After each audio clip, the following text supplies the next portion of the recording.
All right, Travis Brown, horror movies, uncuts, missions, and slashers. It is a lovely Wednesday afternoon, and we are just pushing through coverage of so many fascinating films that are out, that are on the way as well, that you should be keeping an eye on. And one of the films that we've been privy to get acknowledgement for is a Metrograph Pictures film. It's a beautifully shot, very well done sci-fi thriller called Meanwhile on Earth. And I have the pleasure right now of being joined by that filmmaker behind the film, Jérémy Clapin. How are you doing this afternoon? And where am I speaking to you from?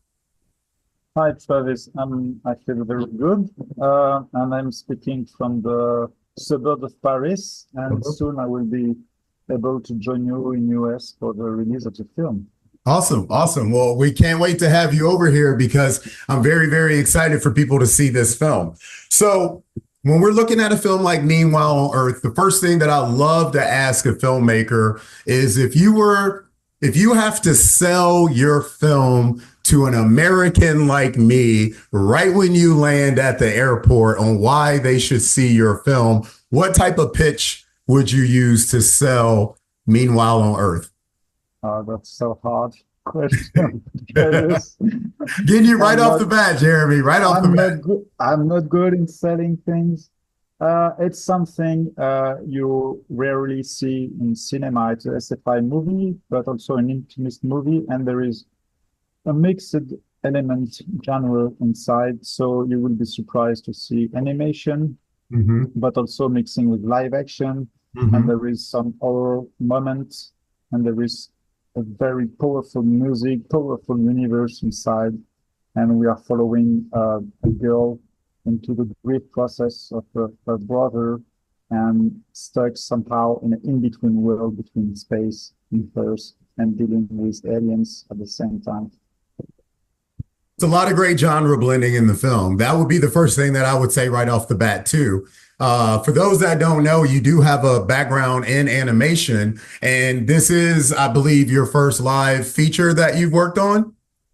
Yeah, exactly. Okay. Yeah. So, but you still do add some of your wonderful animation aspects to the feature. Was that something you've always had in mind when you were working on this? That I want to make sure that people really can kind of visualize this world that Elsa's in and really see the lengths that it goes through because there's so much going on between her character and then this very unknown factor that she has to deal with. Yeah. When I decided to make a live action movie, it was just after I lost my body, and I was thinking about what to do. And I was starting about thinking about space and the relation between Earth, how we can be fascinated by this territory. And it brings me also to talk about this relation between reality and imagination. For me, this is the same relation between Earth and space, and the relation between the world of the living, the world of the dead, the world of the present, the past. So it's like two different territory facing each other. And it brings me to why not bring animation, because it was the same purpose. And I wanted to bring the audience into an in-between world. So we are both in live action and also sometime into animation, and it really provokes something. So we have this possibility and this abilities to go inside maybe the projection of Elsa, the character, with this animation sequence. It is something very, it's this black and white sequence, beautiful, and it's like we have access to preserved territory she shared with her brother. And Mhm. only animation can bring that. And it brings also a distance from the Earth somehow. And the great So, thing is what I think a lot of film goers will see is the writing actually complements all this. So it's not something that just looks like it's just thrown in for like an after effect. It's like actually a part of like the entire universe around what she's dealing with while she's trying to figure out what's going on with her brother. So talk about the music too, because the music also similar to the animation, holds its own place within the film and also kind of becomes its own character within the film, as a lot of the moments that you see that she's dealing with and the rest of the people that are involved in the project, there's a lot of the music that's carrying them through each one of the scenes. So talk a little bit about Dan Levy's work and the music and what you guys wanted to make sure you got across with Meanwhile on Earth. Yeah, the score is very important because I like I like to remember films through the score of film. Yeah. And in this film, I was in need of something which can elevate us from Earth to something else, to animation. Mm-hmm. And so during the animation sequence, there is a strong music, very sacré music Mm-hmm. with voice. So it brings us, it gives more importance to the animation, because animation can be, very compared to live action, there is always less details, and the frame is not the same. So I was in need to something who can make the animation exist more. And animation and the music was really helpful. And I think it was the first music which defined the world music in the film. So I started with asking Dan Levy, what can you bring as music to elevate the sound at this moment? Mm-hmm. And it started with this music, and then it gave the tone of the whole film for the rest. I got a question for you, because with the fact that the film goes through so many different genres, we're starting to see this in various genres and tropes in all different types of productions. Why do you feel that so many narratives and features these days are involving family and grief and loss? Why do you think so many films, from horror films to sci-fi to action to comedy, right now in 2024, and you're talking to a guy that just covered like 6 film festivals, and I probably saw about 7 to 8 films per festival that involved the key elements of family, loss, grief. Why do you think these elements are so apparent in film these days? I mean, it's first of all, it's strange because I Lost My Body was on grief too, and this one for sure is on grief. And I didn't wanted to make a film on grief, but thinking about space and Earth, it brings me to talk about grief. So I think there is multiple way to be bringing to this thematic, and for sure this is the most universal thematic we are, because we all have to face a loss somehow. And so it brings, when it happens, it brings something, it brings us inside ourselves. So it brings also the possibility to a film to be also inside a character. So we can bring different kind of vision, metaphor, which is always a good materials to work on as a director. So I think it's about how we are all connected somehow to this kind of trauma.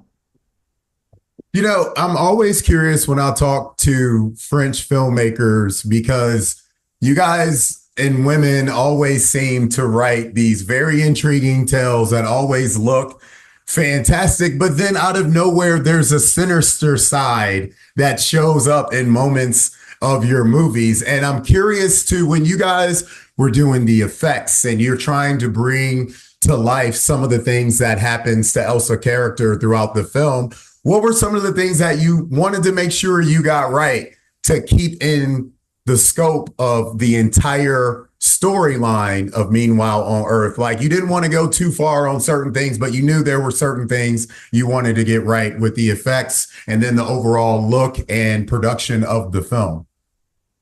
There is in this film a possibility to think that the story is only happening in Elsa's mind. And I wanted, for sure, it can be explained like that, but I wanted to be real for me. I wanted the story to be real and grounded. So it starts with the actress. I wanted an actress I can trust what is happening to her. She's very intense, very physically. And so it was my first wish. It was to bring that reality into the film, and also to bring the doubt, the possibility of okay, fantasy is here, but it looks like a normal forest, but it's not normal. So a shifted version. I wanted to bring this confusion for the audience. So Yeah. it was my really main focus. And also grieving is a violence process. When you lose someone, this is only violence. You know, it comes from nowhere and it destroys everything and leaves away. So there is another representation of this violence in the film, but in a more physical way. And I was in need to bring also this kind of physical violence to illustrate the thematic of loss.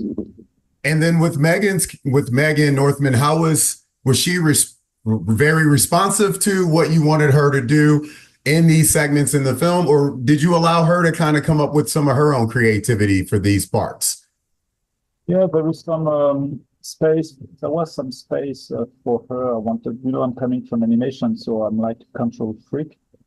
And I knew that coming to live action, I was also in need to share my process with the actors. So I wanted to give space to her, to not constrain her. She has to feel like an artist on the film. But there is also, because of the general aspect of the film, a necessity to be very precise. So for her, this precision was very new. And for me, this dealing with human people was new also. So we have to find how to interact. And we talk a lot about the film, about the past of Elsa and what kind of mind she was at this moment. So we had a lot of talking about that. And then she was really intense, and most of the take was only one or two or three takes maximum. Oh man, that's great. Yeah, she was the perfect candidate for the film. Yeah, and she's amazing in the movie. I mean, it's just so much that we could talk about with her, but unfortunately, we don't have that time. But I mean, Jérémy, this is such a great effort. I'm really excited for people to see this film. The one last thing that I'm going to ask you, of course, is a very traditional question that I'm sure you're being asked plenty of time, but what's one of the things that you hope people take away after seeing Meanwhile on Earth? I mean, I want them to keep thinking about the film at the end of the day. And to, I think when you give space in the film to audience, they take this space, and it can be rewarding because they keep the film with them after all. It's not a ending. You can just go to the restaurant after, you keep thinking about that. And I like that. So I want them to get a bit lost in the film and maybe to find something of themselves inside. That's awesome. I love that. I love that. And I hope they do find a little bit of themselves in there. Jérémy, thank you so much for your time. Best of luck with Meanwhile on Earth. We'll be looking forward to all the coverage that Kennedy and the wonderful PR people send us all the time. And we'll be making sure that we get people checking out your film. So best of luck with everything. And we look forward to everything coming out with you in the future. Okay. Thank you very much, Travis. A pleasure. Of course. Have a lovely rest of your day.